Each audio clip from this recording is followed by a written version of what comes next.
আসসালামু আলাইকুম সবাইকে। আশা করি সবাই ভালো আছেন। আলহামদুলিল্লাহ আমিও ভালো আছি। তো আজকে আমি টুকটাক কিছু রান্না করব, সেটাই আপনাদের সঙ্গে শেয়ার করব। তো এখানে প্রথমে আমি আলু আর মাছের লেজ, একটা মাছের মাথা, তো এগুলো ঝাটকা মাছ, তো ঝাটকা মাছের এগুলো আজকে আমি রান্না করব। তো অনেক দিনই খেতে চেয়েছিলাম এটা দিয়ে। তো আমার এটা ছিল আজকে রান্নাটা ফ্রোজেন তরকারি। তো ফ্রোজেন হচ্ছে এই যে করলা, আমি ফ্রোজেন করে রেখে দিয়েছি। আগের ভিডিওতে আমি বলেছিলাম। তো এইটা দিয়ে আজকে আমি রান্নাটা শেষ করব। তো আপনাদেরকে দেখিয়ে দিচ্ছি, দেখুন কত সুন্দর হলো।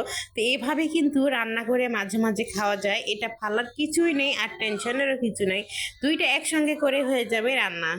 তো এই তো আমার রান্নাটা এখন রান্না এরকম কষার পরে এটা দিতে হবে, তারপরে তো কিছু পানি দিয়ে আমি ঝোল করে ফেলবো। তো আপনাদের যদি ভালো লাগে রান্নাটা, অবশ্যই একদিন ট্রাই করে দেখবেন, ভালো লাগবে। তো আমার তো অবশ্যই ভালো লাগে, তার কারণে আমি এটা প্রায় সময়ই খাই। তো আপনারা হয়তো আমি রান্না করলাম আজকে এই রান্নাটা, তো আশা করি আপনাদের কাছে ভালো লাগবে। আমার কাছে তো ভালো লাগে, তাই বলেই রান্না করি।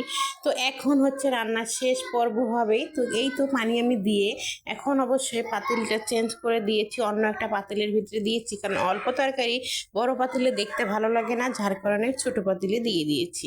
তো আশেপাশে অনেক শব্দের কারণে আসলে ভয়েসের ভিতরে অনেক শব্দ হচ্ছে, তো কেউ কিছু মনে করবেন না, করার কিছু নেই। আসলে ভাষা ভাড়া থাকলে মানুষের শব্দ থাকতেই পারে, এটা স্বাভাবিক। আর এই তো রান্না শেষ। আল্লাহ হাফেজ সবাইকে।